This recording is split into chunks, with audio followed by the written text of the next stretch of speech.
Welcome to episode number 47 of the Better with Brock podcast. Today we are going to be unpacking muscle building myths. They fly around the industry. It's one of the most common goals in fitness to look more jacked, to build muscle, and a lot of people play on that.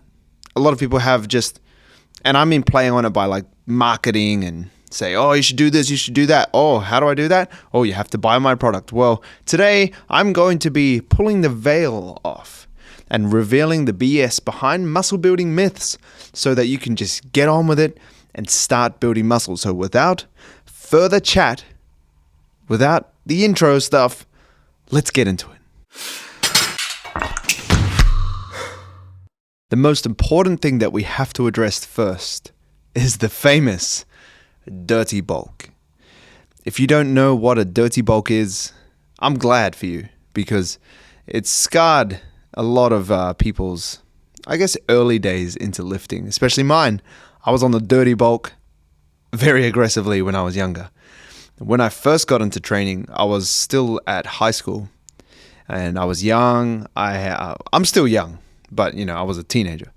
I was always eating, very highly active with sport, with zero nutritional knowledge.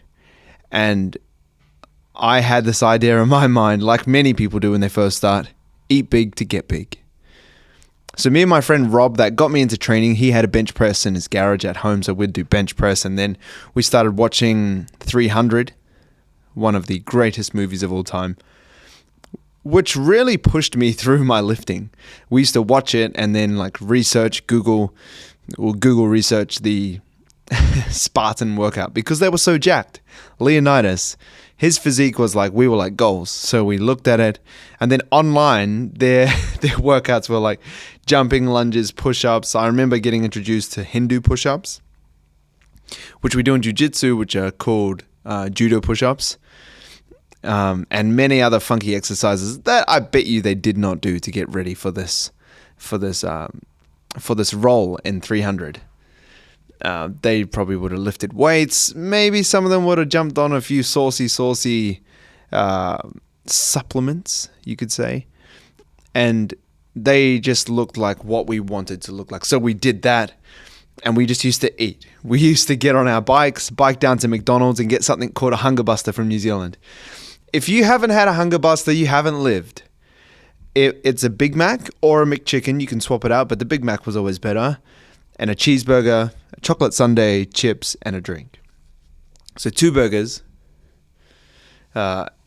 sundae, chips, and a drink. And it was like our go-to. We would do that every weekend.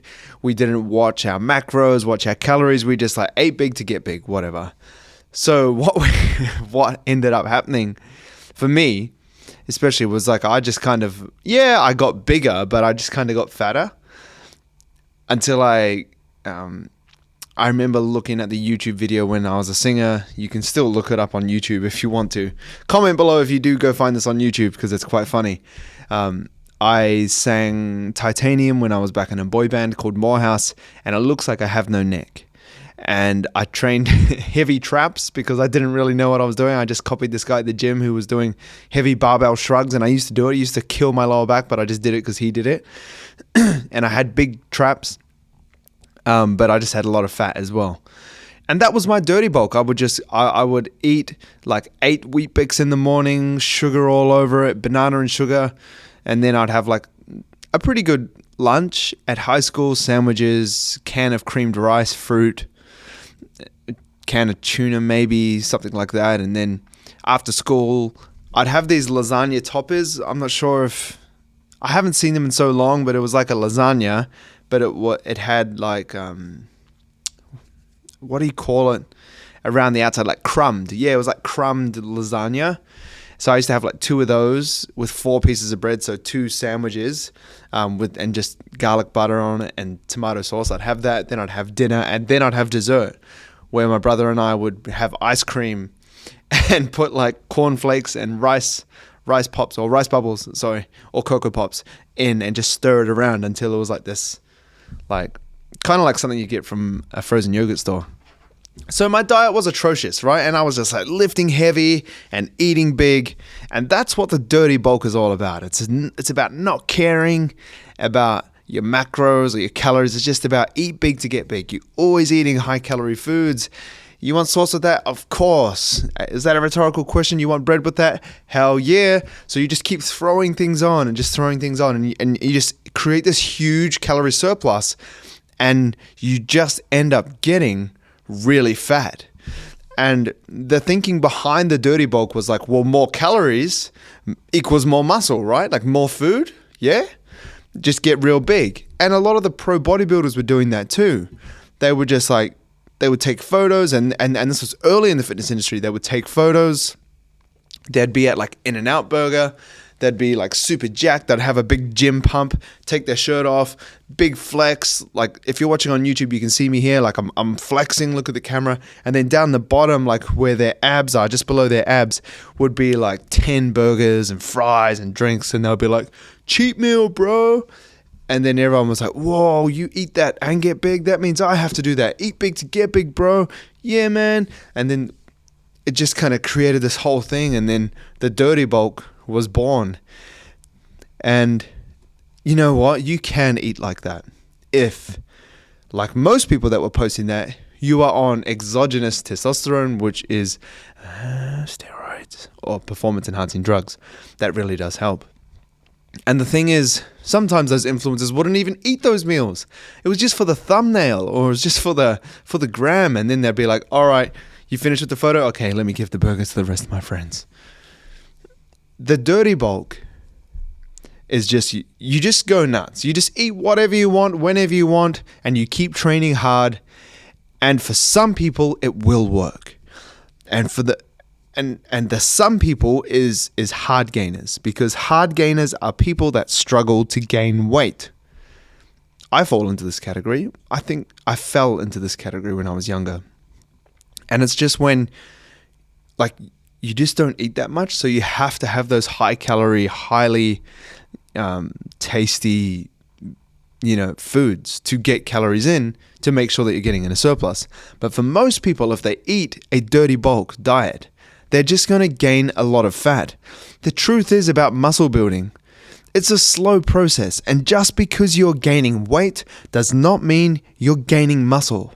It's very different. That's why it's good to get your body fat tested, because you could look on the scale and be like, man, this week I gained a kilo. I'm getting huge.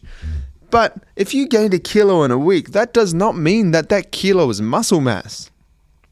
Unless you get a DEXA scan, or you get your calipers done by a well-educated personal trainer who can do your body fat calipers, and you're the same body fat percentage and you've gained a kilo, then it's muscle mass, so 100%.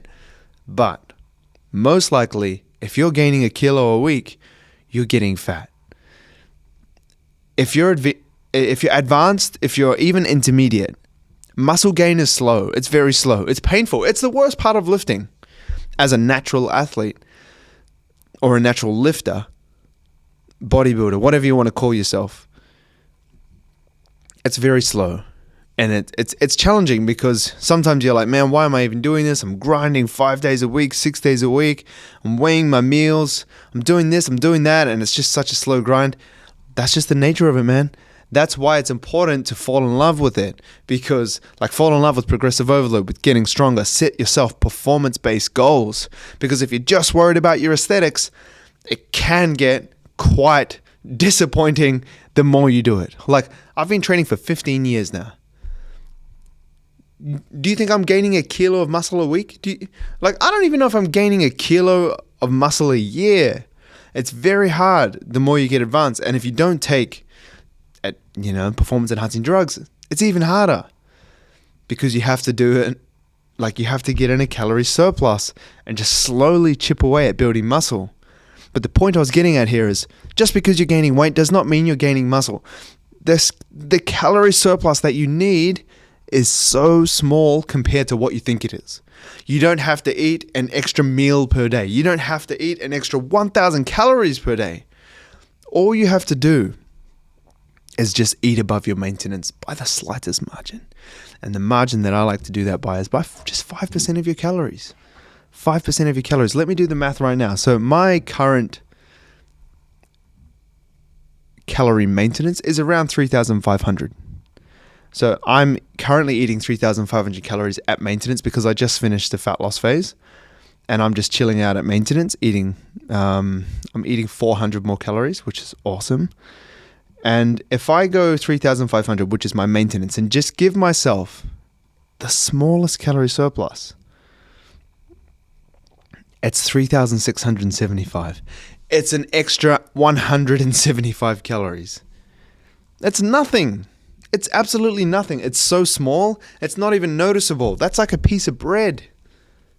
So like, I'm not eating an extra McDonald's meal. I'm not having a hunger buster. I might just have an extra piece of bread at dinner. And that feels like it's not good enough. It feels like, what the hell's a piece of bread going to do? But you know what it does? It just gives you that surplus of energy. And that could be enough for you to build as much muscle as you can without gaining excess fat. But if I went ahead and go 3,500, now I'm bulking, I need to go, 4,500 and then just throw an extra 1,000 calories on. If I only need 175 calories, I've got 825 calories of potential calories just to go straight to fat gain every day. That's a recipe for gaining way too much fat for the amount of muscle that I'm building. Sure, you will optimize your muscle building just as much, but you're going to gain fat. And when you gain too much fat when you're bulking, it's not good for this very reason. Then you have to lose that fat later on. Sure, it's fun eating whatever you want, doing a dirty bulk, optimizing your calorie surplus, but gaining that extra fat is just slowing you down later on. That just means that your diet, when you decide to lose fat again, is just going to be so much harder. Your prep is going to be so much longer because you've gained this extra X amount of kilos instead of just being disciplined with a 5% calorie surplus or even a 10% calorie surplus. If I was to go to a 10% calorie surplus, I'll be at 3,850, which still, an extra 350 calories, that's not much. When you think about it, it's like, I don't know, it might be an extra cheeseburger if we're going to talk about McDonald's. Like, it's just 350 calories. That's 5 eggs. Like, if you just have your normal diet at maintenance and just add 5 eggs, now you may just have the calorie surplus that you need to optimally build as much muscle as possible and gain as minimal fat as possible, which is the goal of a bulk. People call it a lean bulk, a clean bulk. I just call it an intelligent bulk, because the more fat you gain now, the more you have to lose later on, and it's just no good. And often that added fat that people gain when they don't really need to discourages them and kind of disappoints them when they look in the mirror, because people like to maintain a lean physique. I'm not trying to say that you have to be lean all the time. I'm just speaking from experience. I coach a lot of people. I've trained my whole life pretty much since I was 14, 15 years. That's someone's whole life somewhere out there in the world. I've trained for a long time. I know, even myself, I'm a personal trainer. I'm a fitness dude online. And, I understand that looks aren't everything, but still, I like to maintain a certain look just because that's how I like to look. Even though I know it doesn't mean anything about my self-worth, it doesn't make me a better person, it doesn't make me better than you or your mum or your dad or your brother. It doesn't make me better. It's just a body fat percentage. I know that. But I like looking lean, looking muscular. It's just what it is. And if you ask most people, and they're being honest, they would probably say the same thing. Yes, it's healthier than being overweight, but it's just like an image that we aspire to. And I train so much, I want to get the most out of it. And for me, that's gaining the least amount of fat possible and building the most amount of muscle possible when I'm in a build. And to do that, you only need a pretty small surplus. 5 to 10% is a great place to start. If you're a hard gainer, like I said earlier, a person that just struggles to gain weight and just can't seem to just put on any pounds, maybe you can start at 20%. That isn't an aggressive approach. So for me, if we come back to my example, just because it's personal and it's easy to understand, if we give myself a 20% calorie deficit, that brings me up to 4,200. That is quite a lot. That's quite a lot of food per day. So for me to do that, I think if I did that personally, I would gain weight at a pretty rapid rate, and that would be too high for me. So maybe I'm not a hard gainer. Maybe 20% is too high. And once again, guys, these rules are just suggestions. Your perfect surplus might be 9.76%. or 4.38%. Like, it comes down to trial and error. I can give you my calorie calculator, which is in the top description of this, wherever you're listening to this podcast. You can use my calorie calculator, but let me give you this piece of advice. It's just a guess. And that's all formulas are. They're just good guesses, because the amount you walk, the amount you sleep, the length of your workouts, the type of workouts that you're doing. There's so many things that are different, but it's a very good guess for the information that you put into the formulas. So, if 5% calorie surplus isn't doing it, if your weight stays the same and it was meant to be a 5% calorie surplus, don't complain, "Oh, Brock, your calorie calculator is rubbish." Maybe you put the wrong physical activity level in, or maybe you just need a higher calorie surplus.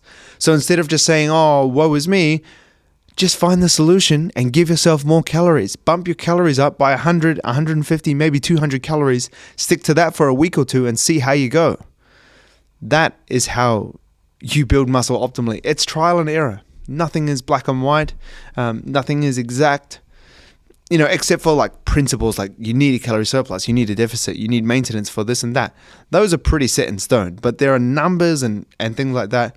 Things fluctuate, things change. So just make sure you keep that in mind. So there we go. The dirty bulk debunked. Thank you very much.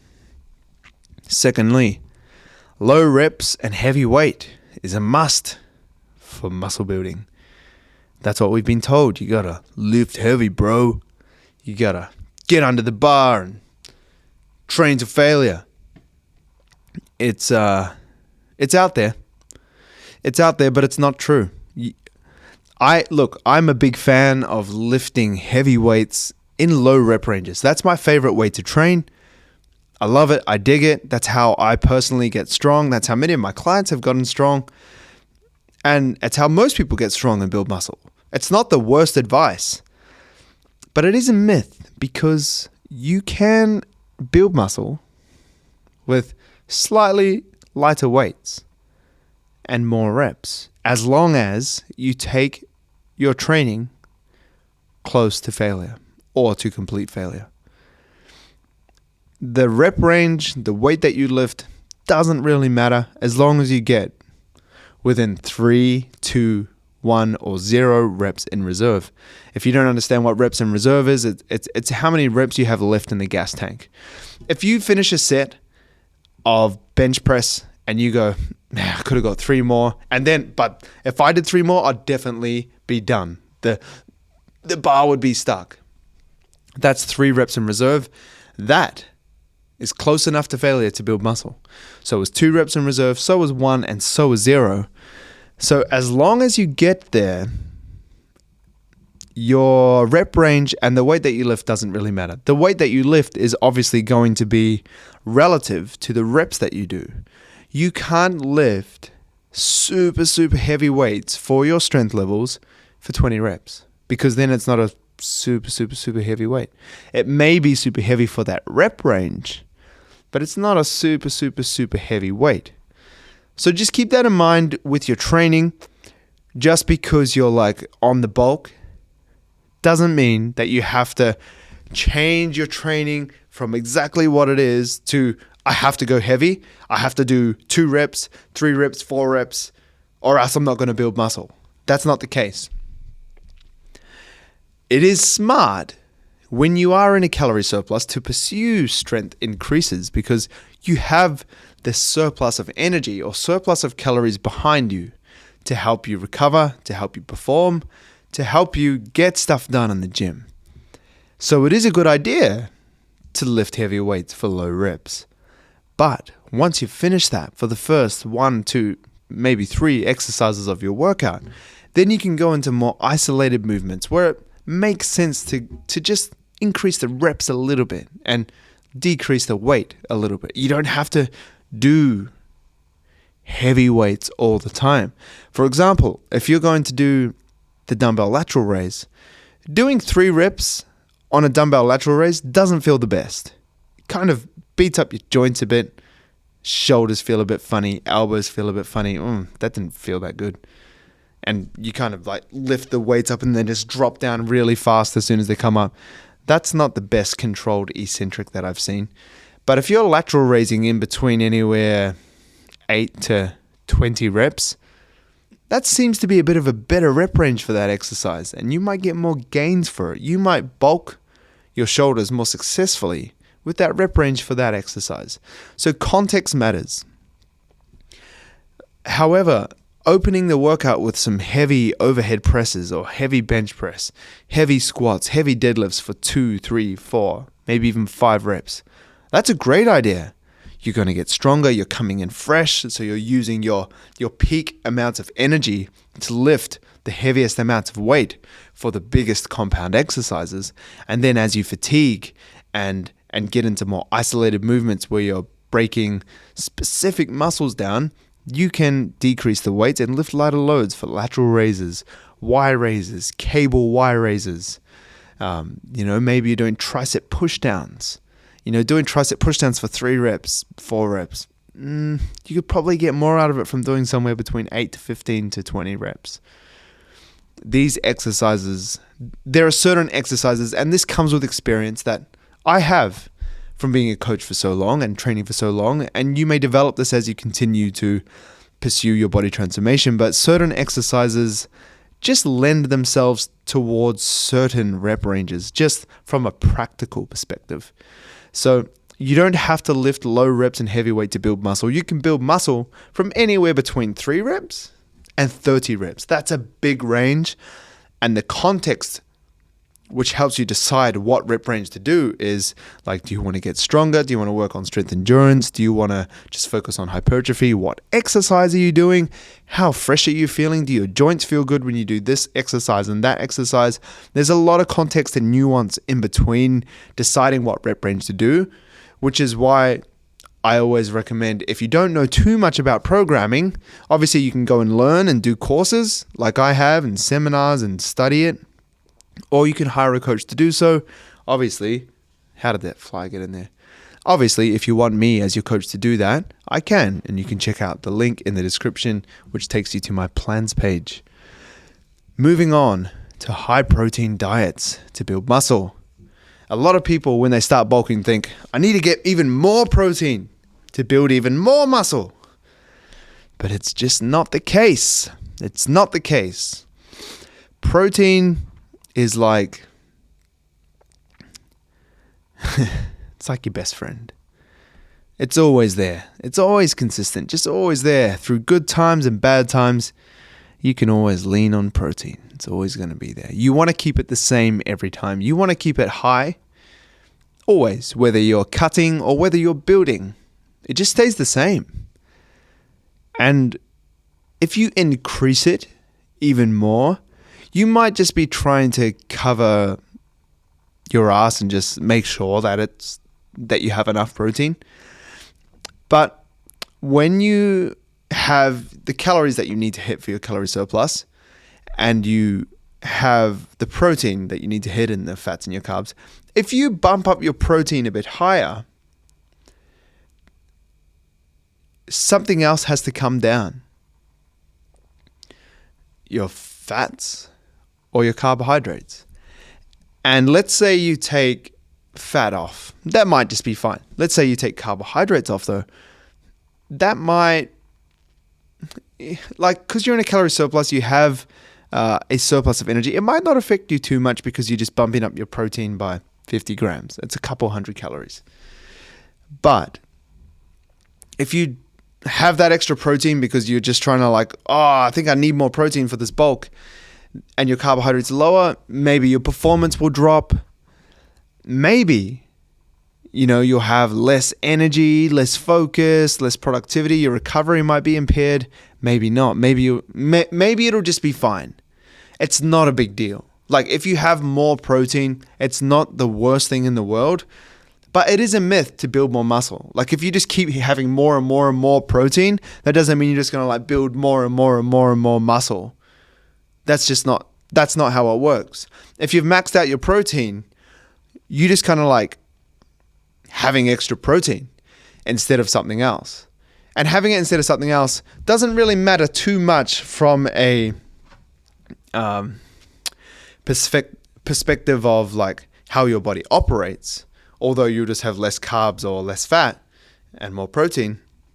But it might just be a preference thing. Now you got to have more protein, which means you might have to have an extra scoop of protein. You might need to have an extra chicken breast, some more beef mince. And maybe you don't want to have that. Maybe you just want to have potentially more bread or more fruit, or you want to have an extra scoop of ice cream, which is carbs and fats. But you can't because your protein's so high.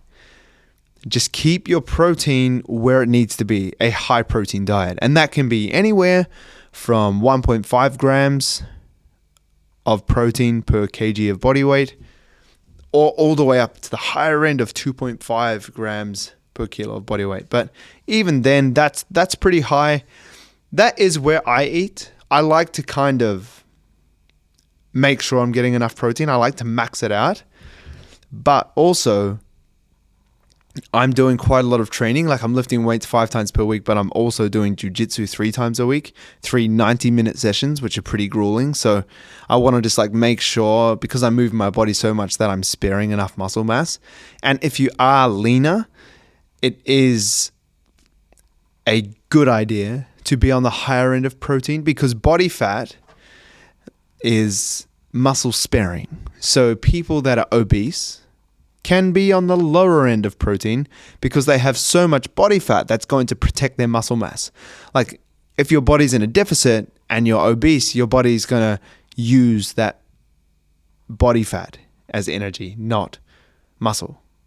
So because that's the most intelligent thing to do, there's not really much point of just skyrocketing your protein, because it's just, a waste of calories that you could put towards having more fat or more carbohydrates, which are tastier in a real world perspective, but also, the extra carbohydrates could help fuel you better in your workouts and help you operate better cognitively throughout the day or something like that. When I first thought of doing a podcast in 2019, I wrote down everything that I wanted to achieve with the show. And one thing I never wrote down was to spam you with ads of products that I never really used myself. However, I did write down that I wanted to grow it as big as possible and have as many interesting people on the show as I could. To help make that happen, all I ask is that you leave a review on the podcast platform that you're listening to this episode on, and share it with someone that you know it will benefit. If you want to support myself even further, and more importantly your body transformation, and are interested in having me as your coach to help you achieve the results that you just can't seem to achieve on your own,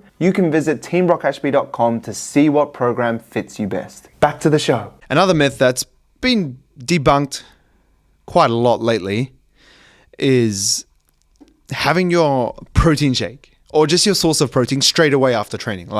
It's almost like you finish your last set of triceps and it's absolutely burning. As soon as you finish, before breathing, you have to sprint to the locker room, grab your shaker, shake it, and scull your protein just to make sure you've made the most of the anabolic post-workout window. And the truth is, I'm not going to spend too much time on this, but you don't need to do that. It doesn't need to be straight away. It doesn't even need to be within half an hour. It is a good idea because after training, you are more sensitive to protein. Your body is ready to transport the nutrients that it consumes post-workout to the area that needs it. But in the real world, sometimes we just can't get to a source of protein fast enough. And the most important thing that we need to look at with protein specifically is our daily protein target. That's the most important. So we need to acknowledge that. That's most important. How much protein we consume in a day. Did we hit 2 grams per kilo of body weight? Yes, big tick. Did we have a post-workout shake within 10 seconds of finishing? No. It's not a big deal. It's not the biggest deal. Look, it is a good idea and potentially more optimal way to go about it, to have a source of protein within 30 minutes, 1 hour, 2 hours. I've waited 4 hours before. You don't die. Your muscle doesn't disappear. Your biceps don't fall out of your arms. But it's a good habit to get into, especially, and if you are someone that does 2 training sessions a day, let's say you're doing jiu-jitsu, you'd want to get that in earlier and with some carbohydrates if you're going to train again for a second workout. Or let's just say you're doing cardio later on in the day. You'll want to replenish your glycogen stores again and get some little bit of carbohydrates in there, but especially some protein. So think about that if you are doing 2 sessions a day. Some people are. Some people do weights and then they do cardio. Or some people do cardio and then they do weights. After a workout, get some protein in before your next workout. Some carbohydrates as well would be even more optimal to replenish your glycogen stores that you just depleted in a workout, so that you can use your glycogen stores again, which we use when we're working out and exercising in that second workout. But yeah, it just kind of makes sense to get your protein in after your workout. It's just a good habit to get into as well. If you finish your training session and then you have to drive home and then cook dinner and all that kind of stuff, and it's been an hour, it's not the biggest deal. You're going to be fine. Once again, the biggest thing you need to focus on is the daily protein target and making sure you're hitting that number by the end of the day.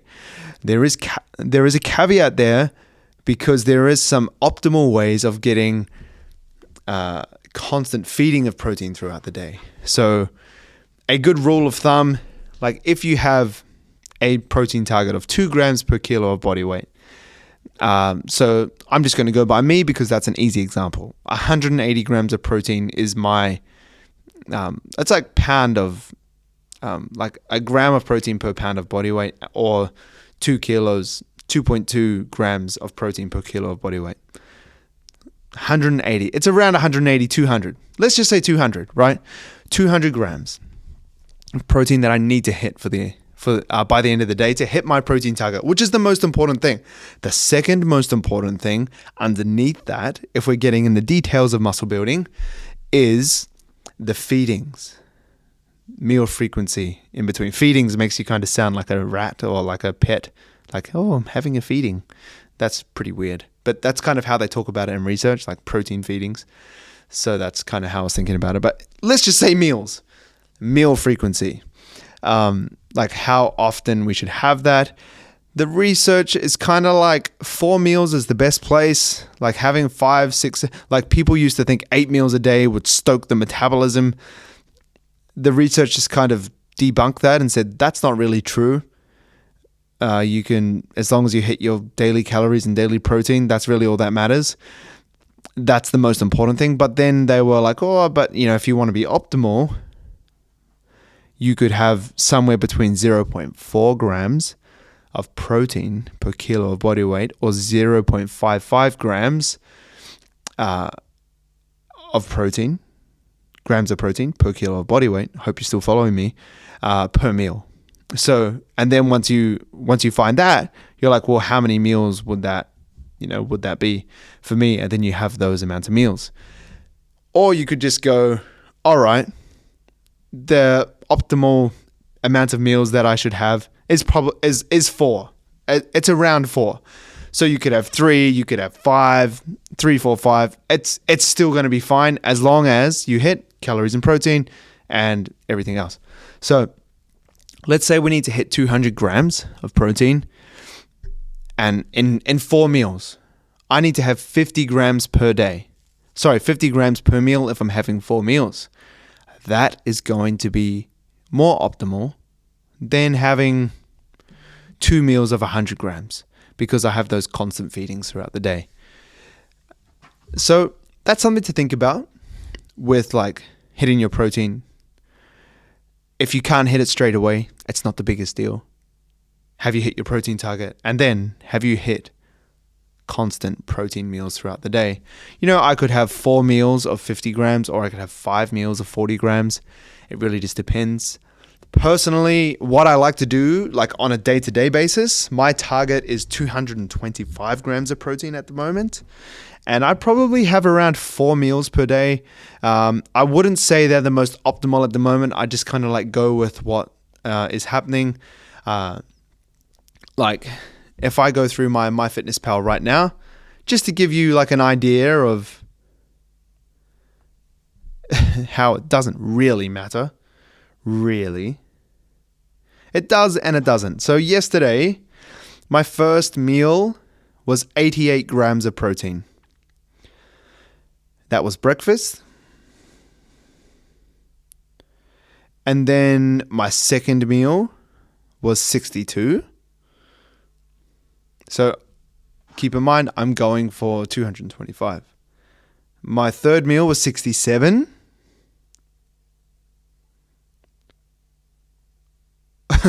My fourth meal was 19. And you know why? Because my protein was actually too high. So I actually had to pull it back, and I had no protein source with my dinner last night because I was like, if I have the beef mince that I was meant to have for dinner, that would make my protein like 250, maybe even like closer to 300, which is too much. Once again, it's a waste for me. Even though I love the taste, I'm like, I'd rather have some carbohydrates to like fuel me because today I had jiu-jitsu and then I had gym. So I wanted full glycogen store so I could smash my training. I didn't want to feel depleted with that extra protein instead of carbohydrates. So instead of having like beef mince and rice, I had just rice. I needed carbohydrates, so I had rice in wraps with avocado. It was pretty sad dinner last night, but you got to do what you got to do for the gain. So yesterday for me, probably not the most optimal. For me to hit 225 in 4 meals, which I would have had to have had around 56 grams of protein per meal. And I had heaps for breakfast, 88 grams, so I went too high. And then I had 62 and then 67, which is pretty good. It's pretty close to 56. And then I had 19. I ended the day with a pretty abysmal amount of protein. But so you can see, like, obviously I know what's optimal, but in the real world, it's really hard, unless you're a professional bodybuilder, which I respect. It's really hard to like have a perfect amount of protein every single day unless you're meal prepping, weighing everything out, and like just like I have to eat this, I have to eat this. And like I'm eating with my wife, she's making dinner, sometimes I make dinner. I'm a real average cook. But like we're just like trying to make it work. And just like, yeah, I'm not a professional bodybuilder. So like I'm not going to go to that perfect amount of 56 grams per day just because I know that it doesn't matter too much for me personally because I'm not stepping on stage to show how much muscle I have. Obviously, I'm curious and I'm trying to build as much muscle as I can, like I'm sure you are. But to me, having 56 grams of protein 4 times per day just isn't one of those things that I really care about too much. As long as I hit my 225, which I did yesterday, I actually hit 12 grams over by accident or just by lack of preparation. As long as I do that, I'm happy because I've had enough protein and I've had enough calories. I had 7 calories less than I needed to yesterday, but that's pretty accurate. So I'm happy. For me, that's a big tick for building muscle. That was a big, man. Got sidetracked on that one. I was talking about protein and in the anabolic post-workout window. All right, the last myth that I want to talk about for muscle building is training to failure all the time. training just as hard as possible, man. Got to bulk. Got to go to failure every time, man, or else you're not going to build muscle. That's what they say. I'm just going to take a quick drink.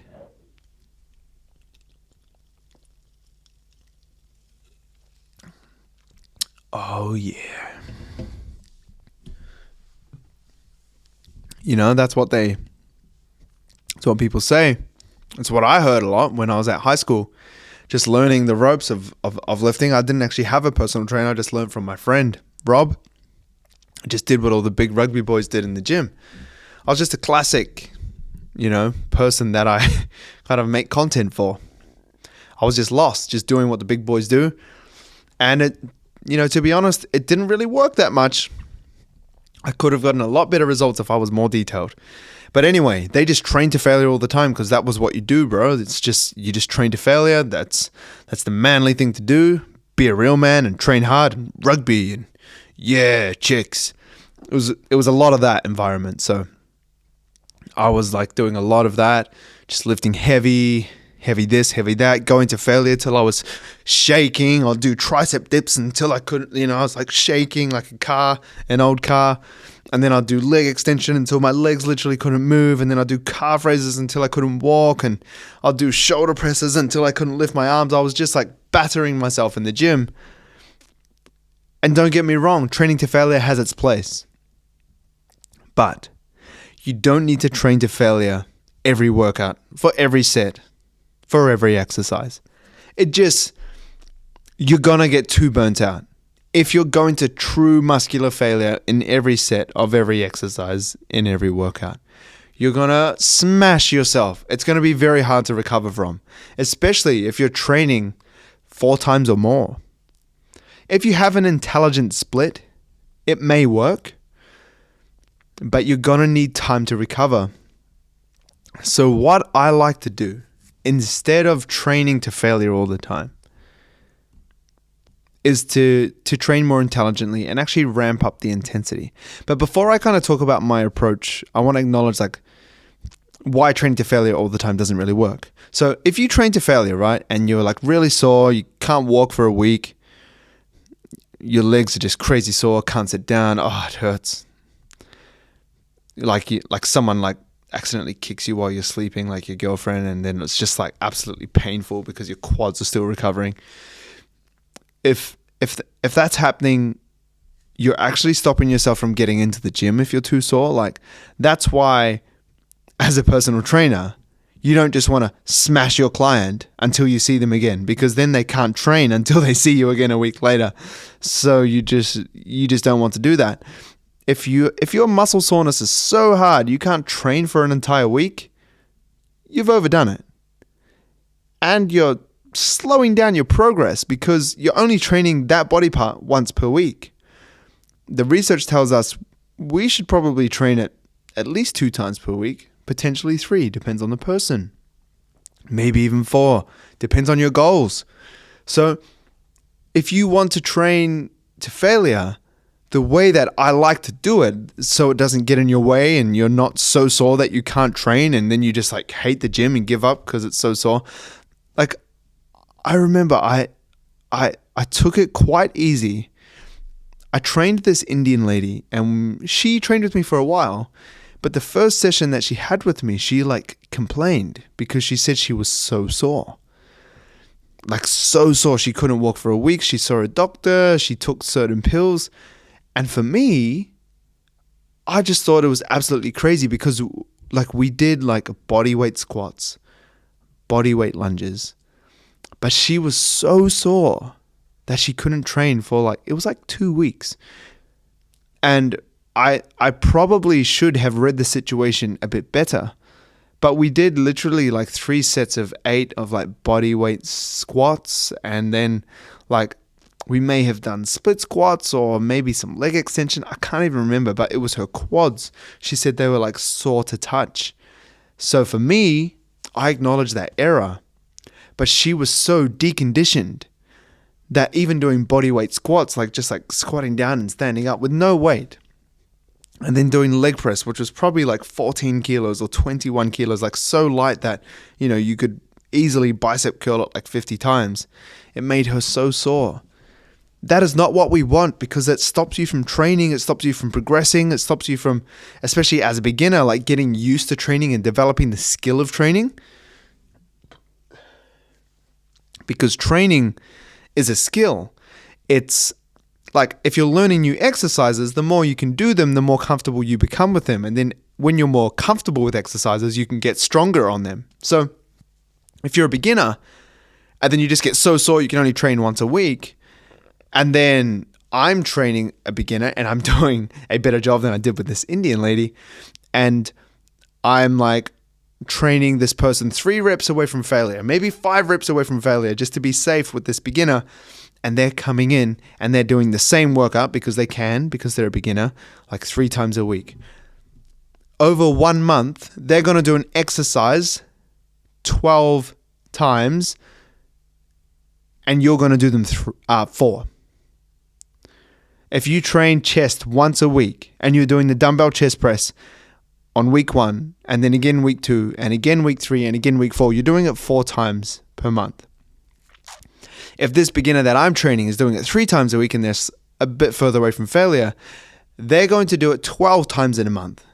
So 3 times more than you. They're going to develop the skill of the exercise. They're going to develop better form.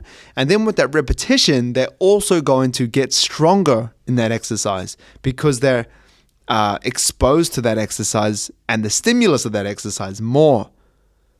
So that is why we don't want to train to failure all the time. We want to leave some reps left in the gas tank, especially in the first week of the program.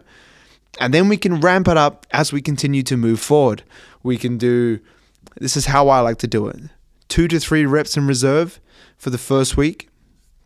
Second week of the program, we ramp it up. We do 1 to 2 reps in reserve. The third week, we can go all the way to failure, up to 1 rep left in the tank.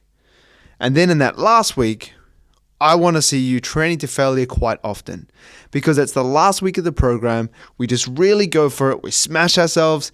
We take ourselves to muscular failure on quite a lot of exercises, except for the ones that it doesn't make sense. Like you don't want to squat to failure because you might get squashed by the barbell. There was an unfortunate incident where someone actually passed away doing that recently. We don't want to take a squat all the way to failure. We don't want to do the deadlift all the way to failure. We might slip a disc. We don't want to take the bench press all the way to failure because we'll probably squash ourselves like a pancake. The leg press, if we go all the way to failure and we're doing a lot of weight, that's going to come back and squash us if we don't get the racks back in time to stop the weights. There are certain exercises where it's actually more of a danger to yourself to go to failure than it is to not go to failure. But then there are exercises like dumbbell chest press, bicep curls, leg extension, leg curl, 45-degree back extension, cable chest fly. You can take those all the way to failure, and there's little to no consequence except for gains in the last week of the program. Because when you start a new program after the last week of this current program, when you do the new program, you start back at 3 reps in reserve. So you're almost kind of like deloading in that first week of the program, yet you're still taking it close enough to build muscle, close enough to failure to build muscle. And you're getting used to these new exercises that are in the program, or the new tempo, or the new strategy, the new method. Whatever your coach has decided to do, you can use that first week to almost feel it out. That doesn't mean you're training like a wet fish. Does that make sense? A wet fish? Fish are always wet. A sock in the wind. A wind sock. Whatever. It doesn't mean that you train like light and you just like cruise and you're like not even, like your heart rate's not even raised. You're just like, oh yeah, 3 reps in reserve, man. It's so easy. It still needs to be hard, just not so hard that you can't recover from and improve, apply progressive overload in the workouts following up to the rest of the program. So to conclude this podcast, I'm going to tell you how I like to approach building muscle. We'll start with our nutrition, and I like to start with the smallest calorie surplus possible to build muscle and minimize the amounts of fat gained. And that generally is a 5% surplus. That's where I like to start. It's very minimal. It's the minimal way to approach, because you know what? We can always increase calories. But if we go too hard too early and just gain too much fat too early, then potentially, we might have to kind of like bring it back, and then you're like, oh, I'm just getting fat when I'm bulking, so I might just start cutting again, and then you just like cut for another 8 weeks because like 2 weeks passed and you just like couldn't resist yourself and you just ate way too much food. A lot of people do it. They're just like in this vicious cycle where you bulk for like 2 weeks and then you cut for 8 weeks, and you bulk for 2 weeks and cut, and you're like, yeah, like this is just what you do, man. This is how it works. It's not. I like people to commit at least 3 months, 4 months, 5 months. I'd love 6 months, even more, to a bulk. You need to really be in a surplus for a long time to get stronger, to build muscle, to maximize it. And if you do want to build for that long amount of time, you have to look at your calories and say, how is this going to be doable? Because if you just eat like a pig and just eat as much as you can for 6 months without thinking of macros and calories, and you just like go for it and you just absolutely blast your calories out of the water, in a month or even 2 months, you're going to explode. You're going to have like so much fat on you. Yes, you've built muscle, but when you decide to cut, you're going to have to cut for way longer than you need than if you were to just have a sensible calorie surplus, 5%, 10% above your maintenance, and you can build for 6 months and still gain as little fat as possible. That's a true lean bulk and clean bulk. And within that nutrition, your protein, remember, it's like your breast friend. Oh man, thinking about breasts. I'm joking. It's your best friend. It stays the same. It stays constant. I told you the markers to follow earlier, but protein stays the same. Fat, I didn't talk about fat, but you just, you keep it around 1 gram per kilo of body weight, and then the rest is carbohydrates. Carbohydrates usually go pretty high when we're trying to build muscle.